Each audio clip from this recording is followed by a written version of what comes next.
Welcome to the Love Lab Podcast, the place to be for honest and real talk about relationships and sex. Whether you're a man or woman, single or a couple, this is the show for you. I am your host, Kevin Anthony, and I am here to help you have the relationship of your dreams and the best sex of your life.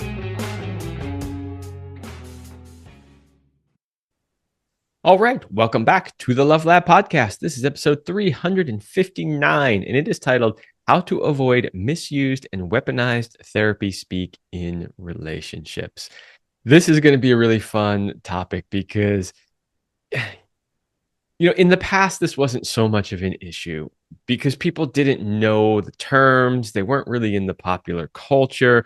But with the rise of self-help and social media, we have seen a lot of this information really come to the mainstream and masses. And while on the one hand, that's a good thing because it's bringing more awareness to a lot of these things, as is the case with everything, there's a healthy use of it and an unhealthy use of it. And one of the things that I have absolutely seen, and my guest today has absolutely seen, is that, people, they see these memes on social media, or they read the latest New York Times bestseller self-help book, and they start looking at that and going, oh my God, this describes my ex perfectly. And I knew it. He's a narcissist and blah, blah, blah, blah, blah. Right. And then they go back to their partner and they're like, well, I read this book and it tells me that you're a dismissive avoidant. And so therefore, blah, blah, blah, blah, blah. Right?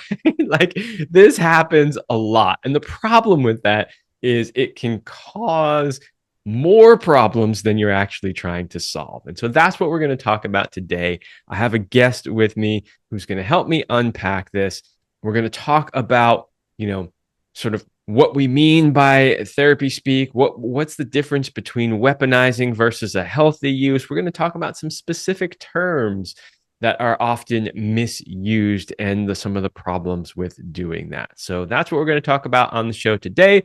But before we do that, a short word from my sponsor, which is almost always me. And, I've been reading for years now on this show an ad for Power and Mastery, which is my, men's courses for men's sexual mastery. I talk about it all the time. It's at powerandmastery.com. It's everything from, how to solve erectile dysfunction, to how to last longer and master your ejaculation, to all of the other skills that make you a great lover. So that's at powerandmastery.com. However, today I actually want to read an ad for a brand new course that I have for the ladies. Ladies, did you know that the overwhelming majority of men consider receiving oral sex a must in their relationship? Of course you did, because men have been asking you for it your entire life. But do you feel confident in your ability to give great oral sex? If you tend to avoid it because you don't feel like you are good at it, or if you feel that you are pretty good at it but want to get even better, then my new BLOWJOB Mastery course is for you. I have teamed up with the amazing coach Reed Duong of Eternal Love to bring you a practical and easy to follow course that is guaranteed to increase your confidence and skill when giving oral sex to your man. In this course, you will get all the secrets to mastering the art of oral sex with step-by-step instructions and multiple live demos. Go to sacredfemininearts.com/BJ Mastery. That's sacredfemininearts.com/BJ Mastery. I never thought I would be making a course on this. This really came up from a video I did on YouTube that kind of went viral, and I was not expecting it. And just woman after woman after woman commenting on this video that I did about what men consider a good blowjob. And so many women were like, this blows my mind. I had no idea. And I was like, okay, well, I guess maybe we should put this information out there, but I'm obviously not the right one to teach that course.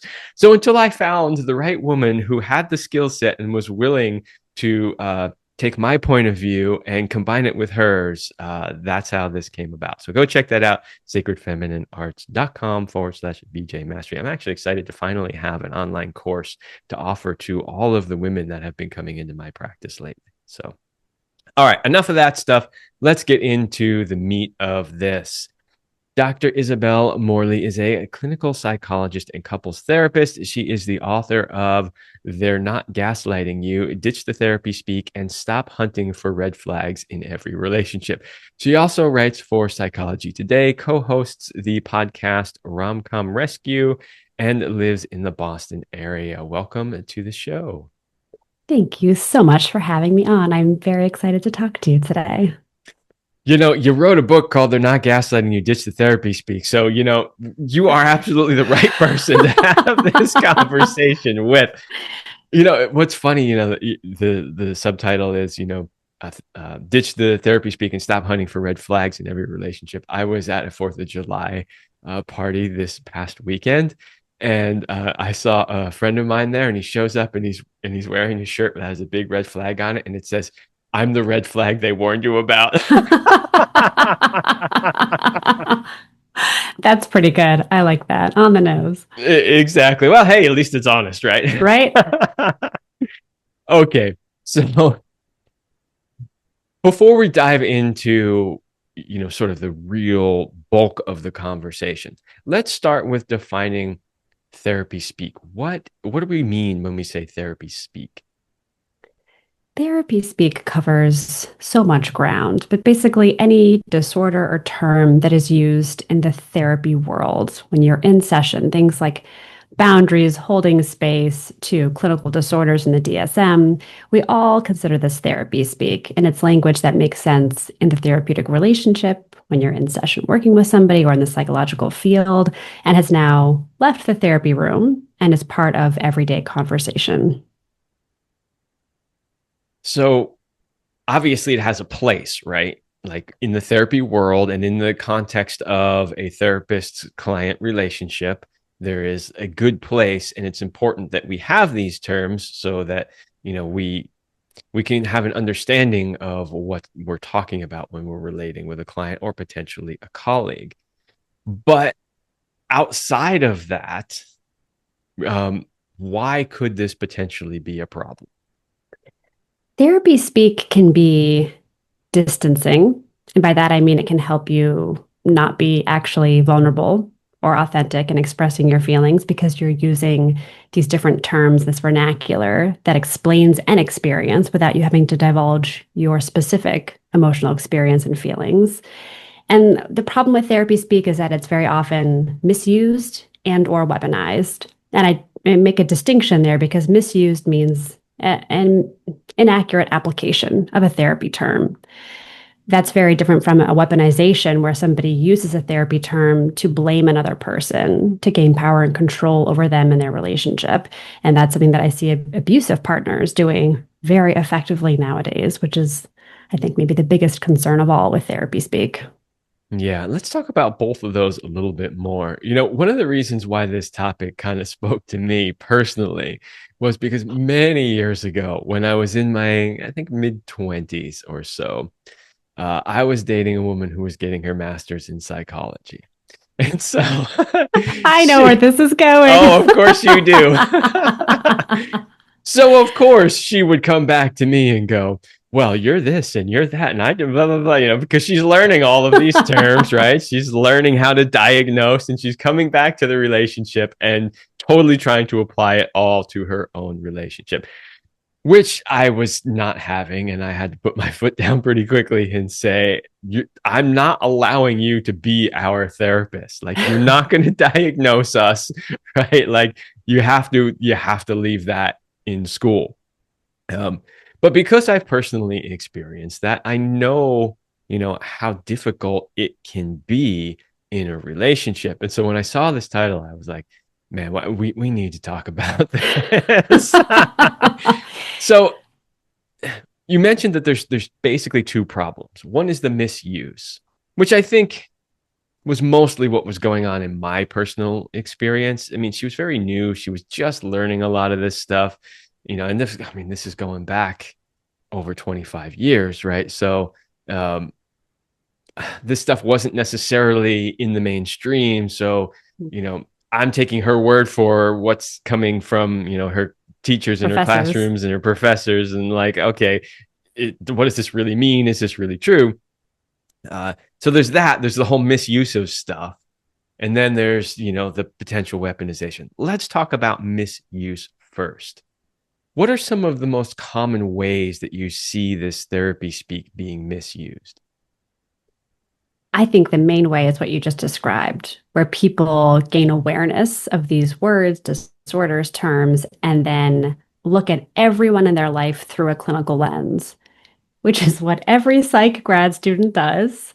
And we have to be taught how to use these terms, and then we have to be convinced not to all the time by our professors, which is an interesting experience where you're given all of the tools to diagnose someone, and then a professor says, but that's not someone's full identity. And you don't have to always look at people through that lens, and be careful to not over pathologize people. And they teach you out of it.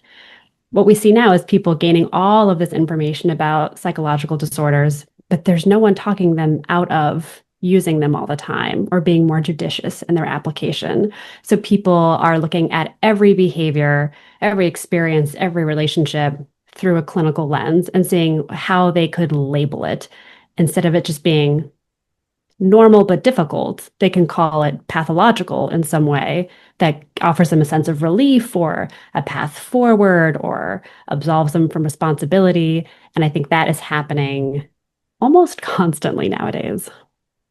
This is going to be a really hard question for you to answer, but I'm curious.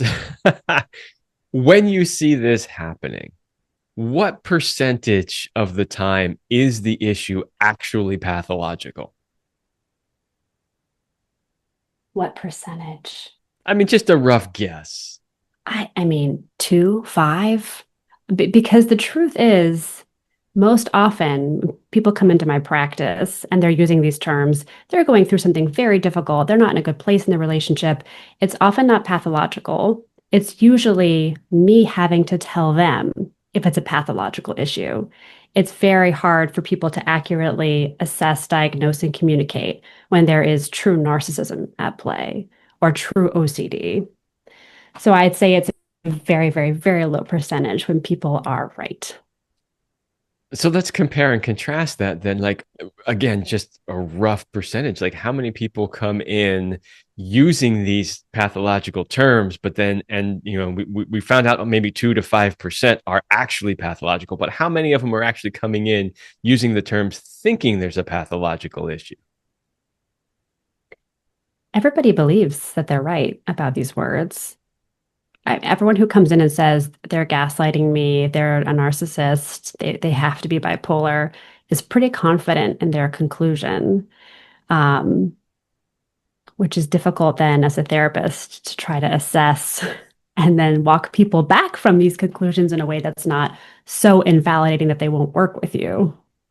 Okay, so basically everybody that comes in using these terms believes that there is an actual pathology there. What percentage of people that come to see you show up thinking that they already have a pathology happening? That's a really hard question. I mean, I see It is. couples. So invariably, every couple at some point will accuse the other person of gaslighting them. I mean, that's almost a universal accusation. Getting into actual disorders, maybe that's more like 30% end up using that within the Mhm. conflict. Okay. I know those are hard questions and I totally put you on the spot with that. But what I really wanted to try to get across to the audience was the difference between how many people use the terms incorrectly, think that there's a pathology there because of, really their lack of knowledge and experience in the field, versus how many of them actually have a pathology, right? And there's a huge difference there, right? And we know this to be true. There's an inside joke in, when it comes to whether you do coaching like I do or you do therapy like you do. There is an inside joke that I share with a lot of people in this industry, and that is everybody's a narcissist, right? Like we all laugh about it because if you've done this work long enough, you've had a significant number of people show up and tell you their partner is a narcissist and everyone they've ever dated is a narcissist and they don't understand why they keep attracting narcissists, right? And when you look at the data, and I've shared this on the show many times, it's like 1.5 maybe 2% of the population have actual narcissism. But then Yeah. how can everybody be a narcissist if the stats show us, right? So that's like an example of, Yeah. so many people thinking that there's a pathology here when there isn't one. Because the truth is, humans at their baseline, at their healthiest, are a bit pathological. Like we all have distressing experiences and emotions. We all behave badly sometimes. And all of the disorders that people now know about are just extremes of normal human experience. So we kind of all are narcissists a little bit sometimes in certain ways with certain people. But that doesn't mean that you have narcissistic personality disorder. And I think we're so quick to jump on people for their missteps and for their feelings that we don't understand, and we label it as opposed to understanding humans act that way and feel that way. I love that you brought up that a lot of these things that we call pathologies are just extremes of behavior, right? So you're taking a behavior that is relatively common in the human experience, but when it gets exaggerated to a far extreme, then it becomes a pathology. And I think that's important to understand for people who are listening because you might see things that are, I tell people your ex isn't a narcissist. They just have some narcissistic tendencies or behaviors, right? And there's a huge difference between that. Like a little bit of narcissism versus you are actually clinically a narcissist. It is a big difference, but I don't know that people know that or agree with that. I think people think you've got a narcissistic flavor to you, then you're a narcissist and you're going to be a difficult person. When really there's such a spectrum of not within any of these disorders, such a spectrum of presentation. And yeah, that we all have little bits and pieces of these traits and tendencies. But if it's not persistent and pervasive and causing us distress and impacting our functioning, then it's probably not a clinical issue. Yeah, and that's really the point that I wanted to make is I wanted people to understand that if you sense, there are some tendencies or some behaviors that are similar to a pathology, not to like freak out immediately and run in the other direction, right? And then go tell all your friends that this person's a narcissist because you saw a behavior that is similar to. Like it's Yeah. the distinction is actually really important. It's not Yeah. just, a minor thing.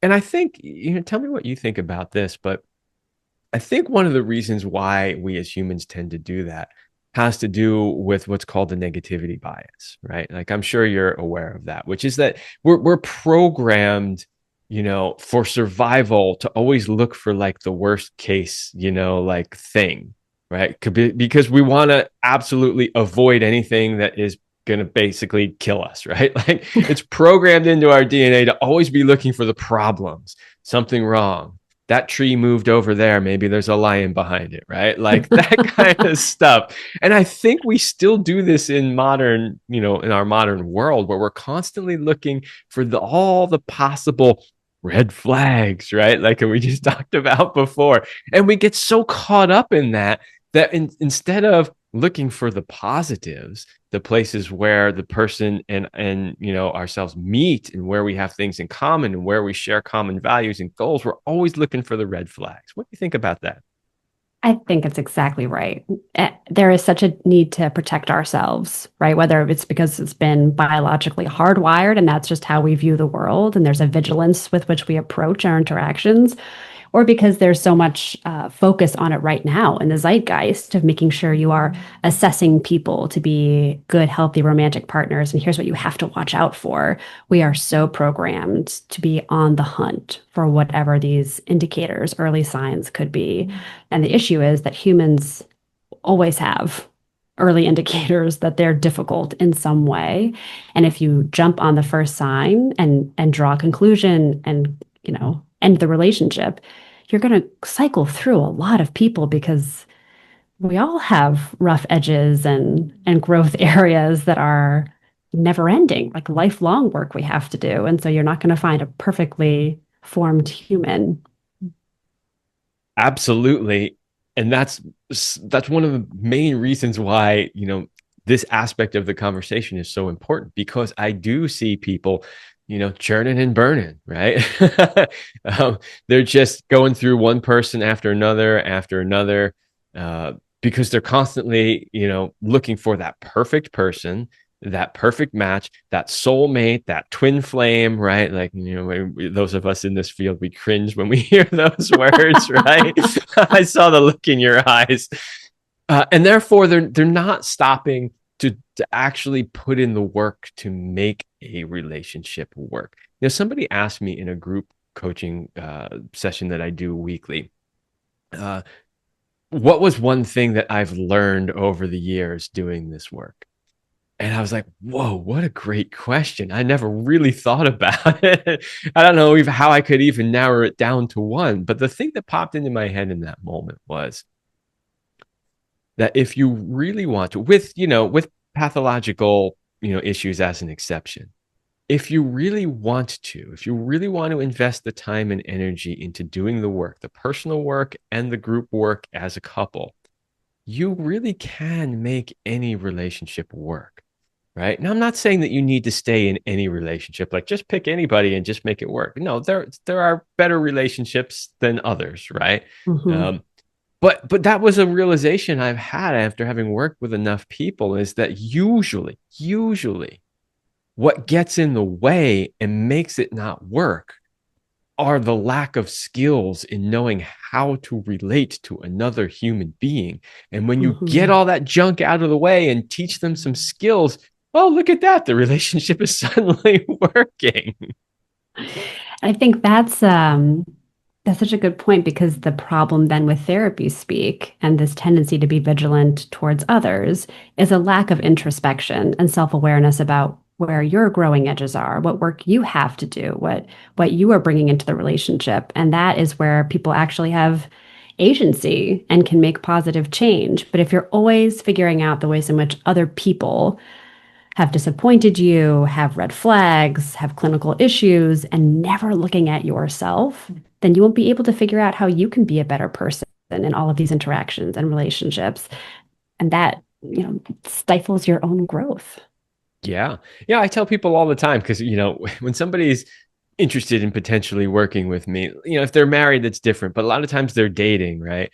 And so, sometimes they'll come to me and say, well, I don't know if this relationship's going to work out anyway. So maybe once I get a new one, I'll work with you. Or they'll come to me and they'll be single and they're like, I don't know, my relationships keep failing, but let me let me start dating somebody first and then I'll work with you. And I say all the time, I'm like, this isn't just about the relationship with whoever that is. This is about you learning the skills and becoming the best version of yourself. And hey, by the way, wouldn't you want to learn all of that and become that person before you get into another relationship and then screw it up and then have to start all over again? It's like, I think I'll change that tire on my car after I get a flat in the middle of the highway because, what's the point in doing it beforehand, right? Like, Let's see how far I can get and then exactly. deal with it. All right. Yeah. Let's Yeah. shift gears a little bit and let's move over to weaponizing because I really want to make the distinction between the misuse and the weaponizing. Just talk a little bit about that and sort of how that shows up. Like, what does it mean to weaponize these terms? The weaponization of these words usually shows up as abuse, where people are labeling another person. And even if they think it's accurate, they're labeling somebody's behavior or personality or mood as pathological as a way of putting all of the blame and responsibility on them and controlling their choices, their behaviors, their feelings. So by saying you're overreacting to that because you're borderline, or you're asking me to change my schedule because you're so toxic or OCD, they're actually becoming abusive towards the other person. So, if somebody is weaponizing these words, wouldn't that in and of itself be pathological? It tends to be, yes. I mean, the people who the most enthusiastically wield these words, and I can think of some examples that have come out in the past couple of years of celebrities who have used these words, they tend to be more of a clinical problem than the people they are talking to. Yeah, I mean, one of the examples, of course, that stands out to me, we were just talking a lot about narcissists, but this is very typical of what narcissists do. They project on everybody else all the things that they're doing, but it's no, no, Yes. you're this and you're that and you're this and you're this, right? So that is basically pathological. Yes. Yeah. Right. It's an abuse tactic of being the victim, making the other person the offender. It's just a new version. Instead of saying, oh, you, this, my partner are abusive towards me. Now you're saying, oh, you have this clinical issue and you're the reason why everything is going wrong in our life and our relationship. And you have to take responsibility and fix it. But my concern is it's very subtle and that we give deference to clinical terms, right? Like people respect the idea that you could have bipolar, right? Or you could be gaslighting someone. And so it's a very effective way to control and manipulate another person. And that is what I find so scary about the proliferation of therapy speak. Yeah. Do you think sometimes, because obviously there's the pathological side of that. So people who are deliberately trying to control their partner through the weaponization of therapy speak. But do you think that it ever reaches the level of weaponization sort of unconsciously, right? Where they're not necessarily pathological and they're not necessarily deliberately trying to control, but maybe there's other motivations behind it that they're not necessarily aware of?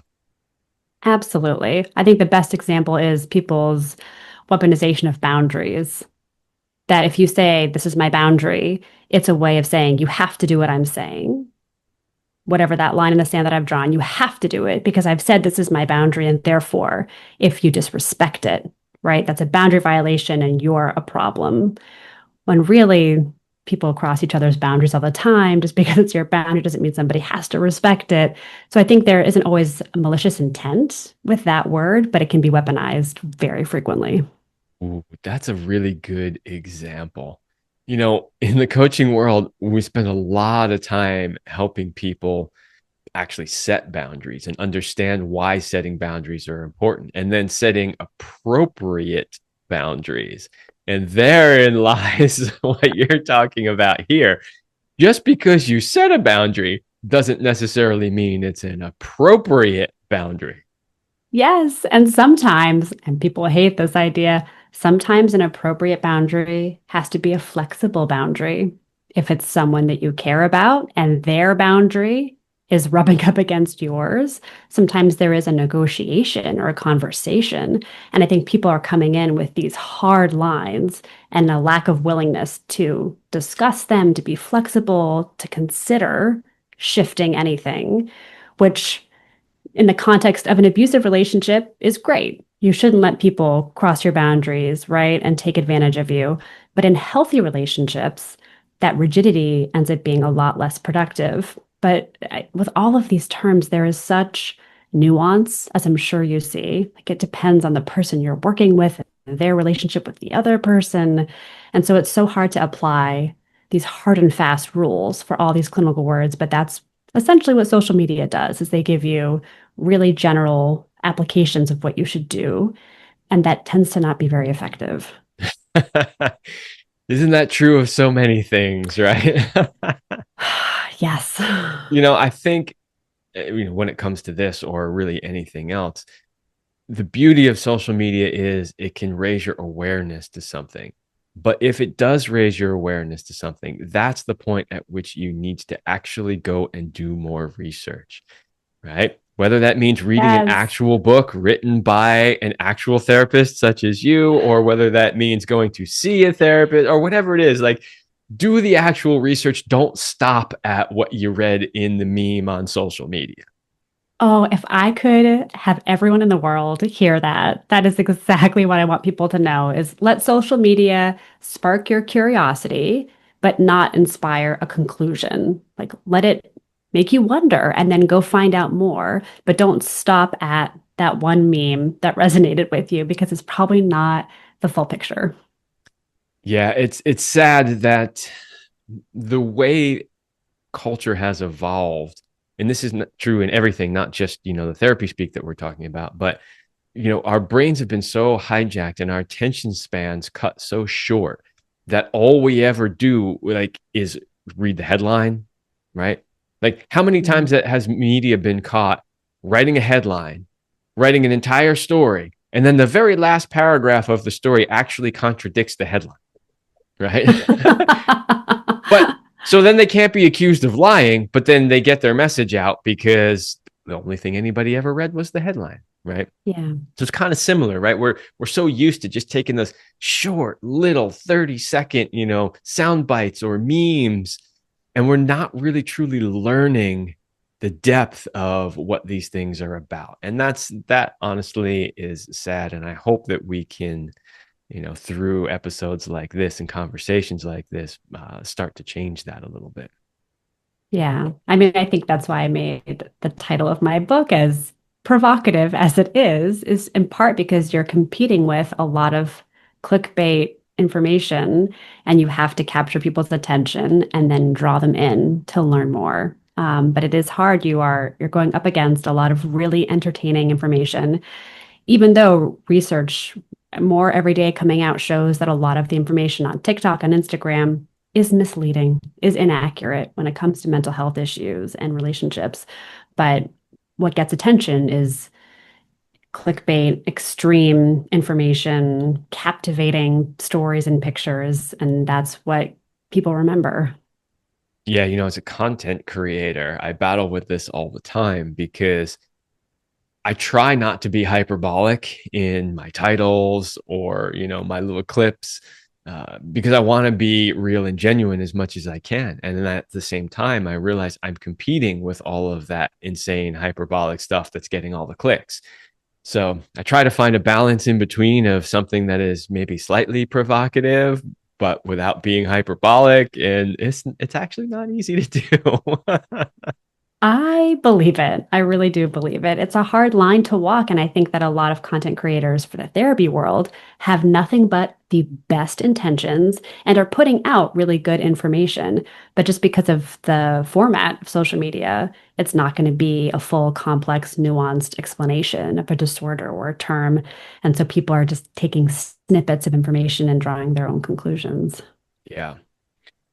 Okay, we're about halfway through, and I need to take a break. But when we come back, I want to talk a little bit more specifically about some of the terms and how they are misused and why that can be a problem. Because my goal is to help everybody basically up their game, right? So you're going to be having these conversations with your partner. I want to make sure you're using these terms correctly so that you're not causing more problems in your relationship, that you can actually use these in a way that could maybe help the relationship. But to do that, we got to understand what they are and the appropriate ways to use them. So we're going to do that as soon as we come back. All right. Are you a couple? Are your relationship and sex life where you want them to be? Are there changes you would like to make, but just don't know how? Maybe you think there is nothing that can be done. If you are not 100% happy with where your relationship or sex life is, then get help today and change your life. Go to kevinanthonycoaching.com/couples and schedule a strategy call with me today so we can map out a strategy to get you where you want to be so that you can have it all your way. That is kevinanthonycoaching.com/couples. That is obviously my couples coaching program. If the work that I do resonates with you, that's amazing. And please go check that out. And, I have lots of guests on, including my guest today, who do similar work, maybe the same work, maybe different work. Maybe they take it even another level further. If you resonate with them, then go look them up. All I really care about is people get the help that they need. So at the end of the show, of course, I will be giving Isabel an opportunity to talk about where you can find her and buy her book and potentially work with her as well. All right, let's get back to the topic here. I have a list. There's actually 12 things on here. I doubt we will get to all 12, but I want to at least pick like a couple of big ones that we see. Let's start with gaslighting. Huge term. Used all the time. Talk about ways in which gaslighting is potentially misused and why it would be important to use it correctly and how they could use it correctly. People have misunderstood the term gaslighting to mean that anytime someone disagrees with your memory of an event, of what happened, or invalidates your experience, that they are gaslighting you. When in truth, gaslighting is an abuse tactic where somebody systematically, insidiously makes you doubt your sense of reality and lose self trust, where you feel like you can no longer believe your reality is accurate. Now, invalidation can be a part of gaslighting, lying can be a part of gaslighting, but as I'm sure you've seen, couples often disagree with what was said or not said, with how a conversation went, or they think the other person is being ridiculous and how they feel about something. And while that doesn't feel good, that is not gaslighting. Right. So the big distinction here is when somebody's intentionally doing it, basically intentionally lying to you about an experience with the intent of manipulating you, right? As opposed to simply not really accurately. Like let's just be honest here. Human memories suck. Like Oh, the even worst. even if you have like a really great memory compared to most people, it's just not really accurate. It's not accurate for a lot of reasons. One, there's often, tons of data coming in and our brain is programmed to filter it out. So we only catch parts of something. Um, but then when we rerun the scenario through our minds a bunch of times, it tends to change. And then, of course, there's the fact that what somebody says to you, the words they use, and the intention of what they were trying to communicate to you, by the time it's received on your end and goes through your filters and your processing, isn't exactly what they were trying to convey. So all of those things come together to really kind of muddy the waters of our memory, right? So we think we have such a clear idea of what exactly happened. And look, if you're honest, we've all been, caught. There have been things that I thought for sure I remembered clearly. And then I saw the video and I was like, oh, I didn't even Oh remember that. no. That's not the way I remember it at all, right? So there's that. And I know when I was kind of mentioning the intentional part, you had a little bit of a reaction there because I think you wanted to clarify something I said around that. Only because sometimes people gaslight without intentionality. Sometimes it is because they are just so self consumed with their perspective and can't fathom that another person has a different reality that could be true and accurate for them. They're not intentionally trying to manipulate and gain power and control, but they are still doing it through gaslighting, which is what makes it very a complicated term and hard to pin down. Sometimes it's intentional, sometimes it's unknowing. But the real thing about gaslighting is it's not just that's not what happened. It's you're crazy for thinking that's what happened. And actually, you're the manipulative one for remembering it that way or for not seeing what I'm saying. It's this reversal of blame and responsibility. Whereas if somebody says, I remember it differently, I believe what you're saying is true for you, that's not how I think it went down, that is definitely not gaslighting. Thank you for adding that clarity because I think that made it, significantly more clear as to the difference between what actual gaslighting is. And I agree with you. I think that most people use the term for any time they disagree with, the series of events that supposedly happened. Okay, let's move on to some other terms because we've got quite a few of them. Let's talk about red flags next. You have that one in the title of your book too. So, Ooh, people love a red flag right now. And you know what? This is the chapter people have fought me on more than anything else because people do not want red flags taken away from them. And I am not trying to take red flags away from you. I want you to have your red flags, but they're supposed to mean true signs of threat, of abuse, of somebody who is not ready to be in a relationship, of a person who's going to be destructive in your life. Real, real flashing warning signs, as opposed to somebody who is imperfect, who has some growing to do, who has some skills to gain, who doesn't know exactly how to operate in a relationship in the healthiest way. And now people are so quick to jump on the first mistake and call it a red flag and leave the person. Like nobody has a chance to grow and change. I was literally just having that conversation via a voice message with a friend of mine this morning. As he was venting to me about his partner, and I said, well, he was really venting about some communication issues. And one of the things I said in my response was, "Oh, okay.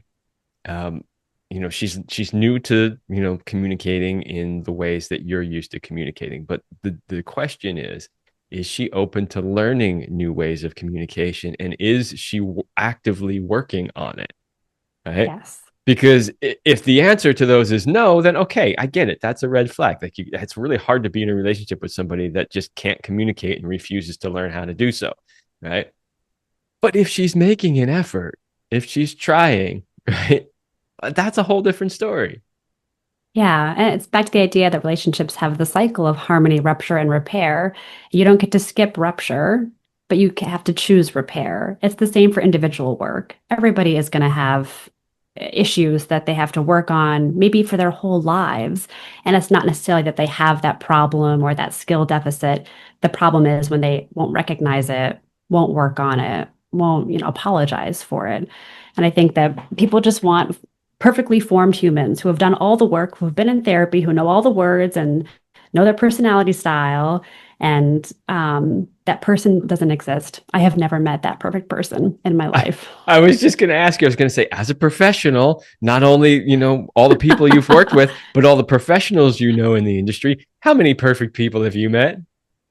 I say, not even me, the best I can say is that I'm aware of my forever growing edges, but I don't know any therapist, anybody who's done doing the work. Well, you're really only done doing the work when you're dead. And honestly, I'm still not even sure you're really done at that point. You're probably continuing on just in another Probably. realm.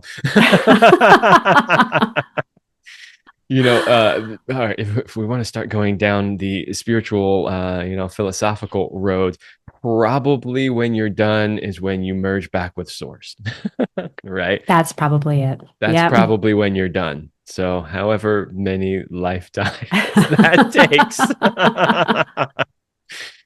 Okay, I got a couple more terms I definitely want to cover.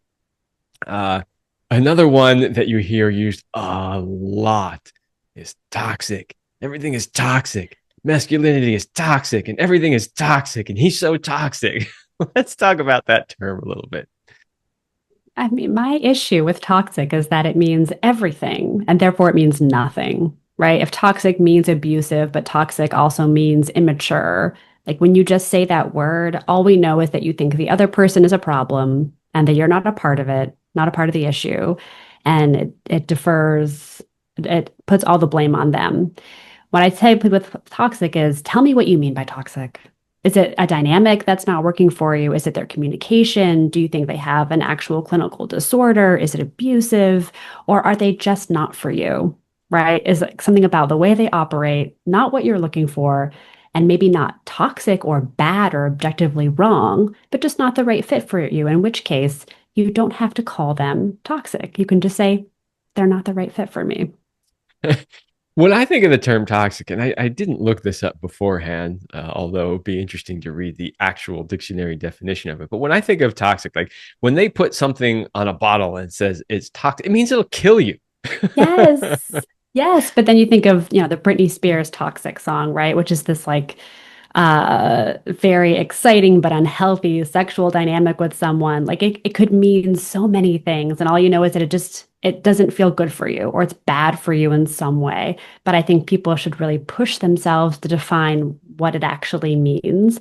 And then if they want to use toxic from that point on, fine. I'll know what you're talking about. Well, it's one thing to be using that term when you go see your therapist, right? But it's another thing to be having a discussion with your partner and saying, your behavior is just so toxic, right? Like that can have some pretty Yes. devastating consequences. Yes, it's just the new version of pointing the finger, and you're using, more and more clinical words for it. But what happens in that conversation is the other person has examples ready to go of the ways in which you're toxic too, because you're both probably toxic in different ways. And it skips the important part of the work, which is real emotional vulnerability and sharing that what's hard for you and how to fix it and address it together. And it skips to finger pointing, blaming, and accusation. Yeah. So stop using the word toxic. Stop it. Just stop it. Reminds me of one of my favorite comedy skits. Have you ever seen the Bob Newhart "Just Stop It" comedy No, skit? Oh my! no. Look it up after we get off this call. It Okay. is hilarious because he's playing the part of a therapist, and a woman comes in and starts telling him a bunch of stuff, and he has a very, very, very funny response to it. You'll have to I'll look look it it up. up. I will. You will you will resonate to some extent with it as a therapist. I'm sure. Then email me and let me know what you thought about Okay, I will. it. Okay. I got another one that we absolutely have to talk about here. I even made a note after our pre-interview call to make sure that I ask you about this one. And that is the term trauma bond. This Yes. one, this one doesn't even really fit with the rest of the book, but it's my pet peeve, so I put it in there anyway. Um, because people use trauma bond so much now, and they use it to mean we went through something hard together, so we're very close as a result. We were in the same toxic workplace with our narcissistic boss, so we're trauma bonded because we like went to war and now we have gone through this hard time together. When trauma bond actually means the very complicated, unhealthy relationship that an abuser has with their victim or survivor, and the person who has been abused sort of defends and protects the more abusive partner because of their dynamic. And it comes from originally Stockholm syndrome. And I admit that maybe I've lost the battle on this term because it's so used in the other way now, but I just want people to be aware that this is what happens with semantic bleaching is now trauma bond means something different and we've lost a term to explain something really important and destructive in an abusive relationship. But like I said, I think it's over now. Well, it's not over till it's over, as they say. But so you described what it actually is, right? Where its root stems from Stockholm syndrome and that unhealthy and sort of weird relationship that can happen between abuser and victim, right? But could you maybe explain how people are generally using it today? Like, what do they think it means today? Oh, that because they shared in a hard experience, in a trauma. Let's just put a pin in the word trauma because that is so misused now too. Because they went through a traumatic experience together. They're bonded. They're incredibly close. They've gone through something that has united them in this time, which is not a trauma bond, it's just a social bond. Hazing, literally going to war, makes Mhm, people very socially bonded because they do go through something very hard together and have a shared mhm, experience. But that's not a trauma bond. mm.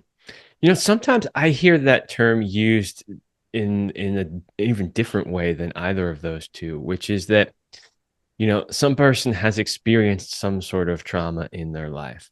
And this other person that they're attracted to has experienced a similar trauma. And because they share in that Mm. similarity, that sort of brings them together. But neither of them have actually healed that trauma. So they end up in this dysfunctional cycle over and over and over again, you know, triggering each other's Yes. trauma. And they think that because they have that shared commonality, that somehow they're supposed to be together. Yeah. Well, it's like the classic example of how true narcissists and people who have borderline personality disorder often match up because they have usually trauma histories and they interact, at least initially, in a way that feels positive to both of them and ends up being very destructive because, well, for many different reasons. But yeah, I mean, it's an interesting, vague term that I see how it could be applied in many different ways. And I get its evolution and I get that words evolve and change over time. But I think it's also an interesting question for our field of when do we draw the line and pull people back from their new definitions of these words, and when do we just let them go? Yeah. And even if we don't pull them back necessarily, I think bringing awareness to the fact that these words might have more than one meaning is in and of itself important because, you know, we're talking about how people are misusing these words. And I think a lot of the problem is that people have different ideas of what they actually mean. This is one of the things that you said early on in this interview is like, well, okay, somebody comes in and uses the word toxic, right? Tell me what you mean by that. What does that Yes. even mean? And I think even if you're not working with your therapist, if you're having conversations with your partner and you're using these terms, it's important to say, hold on a minute. What do you mean by that term? I want to make sure I understand what you're saying because we just came up with 3 definitions for trauma bond, right? Yeah. Yeah. And that is exactly what I do in my work. And what I am teaching other therapists to do of like the first thing to do is clarify what the person actually is communicating to you. Like, do they really think their partner is a narcissist? Or are they trying to just convey how frustrated they are by that person and how self-absorbed they think they are? And they actually recognize it's not a clinical issue because that in itself is so powerful and can help you get on the same page. Yes, indeed. All right, let's just grab maybe 1 or 2 more terms Let's before we do it. wrap up. Another one that you hear a lot being used these days is love bombing. So, talk a little bit about what is it actually, and when is it a problem? Love bombing is part of an abusive relationship, typically, where at the start of the relationship, the abusive partner comes on very strong and is in constant communication, giving gifts, showering you with affection, claiming to have the same values and life goals as you, saying that they're your twin flame to draw you in and to start a really committed, intense relationship that begins to isolate you from other people and make you two the center of the universe. It's also done after an abuse incident, in which, after abuse occurs, a person will come in incredibly loving and apologetic, and again, showering you with gifts and affection to make you forgive and forget what happened and stay with them. The difficulty with love bombing is that it can mirror normal, healthy relationship behavior. Because during courtship, people bring gifts and they're affectionate and they communicate more frequently. And after a fight, people tend to be apologetic and try to reconnect and regain closeness. So again, it's this extreme of a normal, healthy behavior. And the intent is to isolate and have power and control over another person. But it can be hard for people to tell that line, in part because what might feel like a normal level of affection to you could be overwhelming to me. And that doesn't mean that it's love bombing, but it means that it's too much for me. Yeah, I see a lot of women labeling things love bombing and then basically throwing up the red flag as a result, right? And so Uh, it's yeah. really interesting, right? Because honestly, all right, some of these guys, when I talk to some of these women, some of these guys are going a little bit overboard with the stuff initially, uh, but Yeah. they're not doing it in that intentionally harmful way to control them. What I'm seeing a lot these days is, uh, from the man's perspective, especially in the as they start getting older and they're still single, right?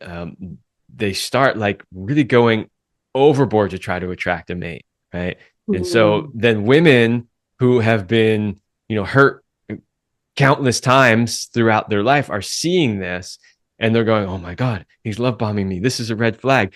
I hear it a lot from women who are dating that anytime a man comes on really strongly in a sense that he's calling a lot or he's bringing flowers on every date or he's telling them early on that he loves them, like they're instantly their red flags are up and they're like, there's something wrong with this guy because he's love bombing me. And I'm thinking to myself, yeah. sometimes there are just some nice guys who desperately want a partner who are trying real hard. Yes, and it might be too much for you, and that's totally okay, but it doesn't make it an abuse tactic. And that's the implication. If you're love bombing, you're being abusive. It I'll does also have bomb say as the second word in it's that, right? a pretty loaded word, yes. It's also so subjective. Like if it's someone that you think is so attractive and hard to get, if they're showering you with affection, you might love it. If it's somebody that you think is not that cute, you're not that interested in, and they're texting you every day, you might be averse to it. But the person on the other side doesn't know how you feel about it necessarily. That's where communication comes into play. Oh, yes. Imagine that Crazy communication. idea. Imagine having a conversation with somebody. This is so interesting, right? Because when I started doing coaching work, especially when I was like taking some early trainings and trying to like sort of hone my skills, I had this idea that I needed to have a gazillion tools in the toolbox, to be able to give to clients. I'm like, I need this tool and I need that tool. And I got to, you know, and over the years of doing it, I mean, the tools are great. There's nothing wrong with the tools, right? But I really started to realize that the overwhelming majority of issues that my clients come to me with can be solved by learning good communication skills and having really open, honest, emotionally mature conversations frequently Hmm. with their partner. And it's so interesting, right? Because like, especially I mentioned earlier, I do like some group coaching calls. So I get to talk to a bunch of people all at once in one call. They come with all different problems, right? Probably eight. If I speak to 10 people in a call, eight of them, my answer is you need to have a conversation with this person. Right? Yeah. Do they actually know what you just told me? Because it doesn't sound like they No. do. Right? So it's just, Yeah. when you gave that advice about it comes down to having good conversations, I just kind of wanted to share with the audience my experience, having done this now for quite some time, that so much of this stuff, not everything, but a lot of it can be resolved by learning how to really effectively communicate in a way that's compassionate, in a way that can be heard by your partner, and then doing so frequently. It's just, Yeah. it's kind of like, it's one of the most important tools in the toolbox.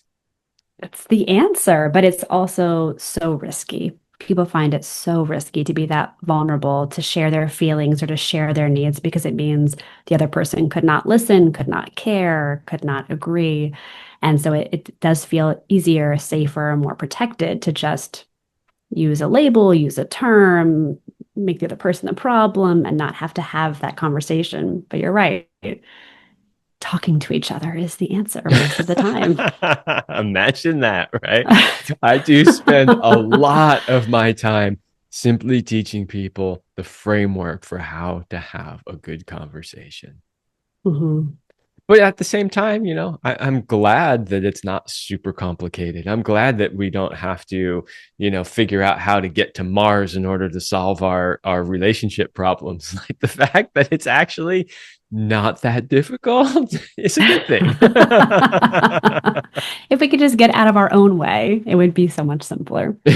Absolutely. Absolutely. All right. Well, Isabel, I want to thank you for coming on the show and sharing your knowledge, your experience. It's always wonderful to hear from another, grounded professional with a lot of experience. Like just the way that you could just so clearly and calmly explain things that can be actually kind of difficult to understand for a lot of people. I think it's just so valuable for people to hear. So thank you. Thank you. That means a lot to me. That is definitely my goal because there's a lot of information out there, and I want everyone to gain a little more clarity on what these words mean and how to use them.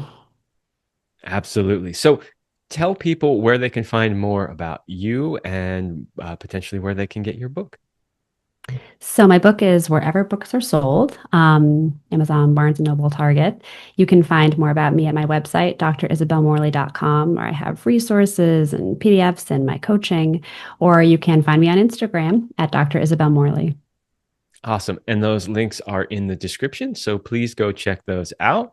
I love when I meet, I interview a lot of people on this show, and, generally, if you've made it onto the show, it's probably because I like you already. Like I've looked at your website, I've maybe read your books, we've spoken in a pre-interview call, but that doesn't always mean that I would necessarily recommend that people go work with you. There's been a few where like they made it onto the show and I was like, wow, that person was really difficult. Like I couldn't imagine sending a client to that person.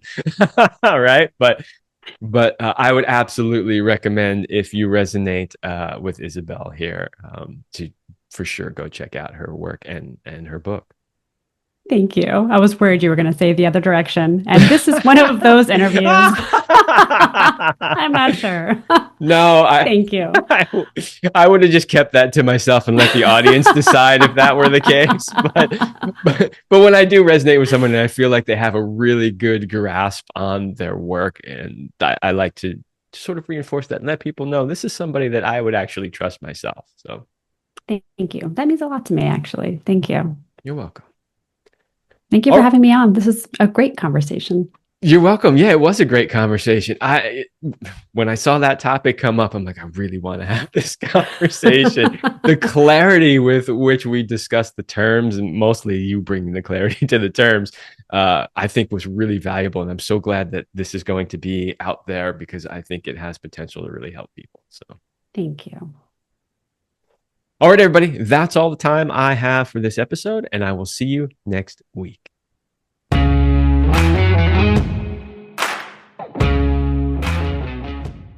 I hope you liked this episode of the Love Lab podcast. If you enjoy this show, subscribe, leave me a review, and share it with your friends. And for more free exclusive content, join me in the Passion Vault at kevinanthonycoaching.com/vault.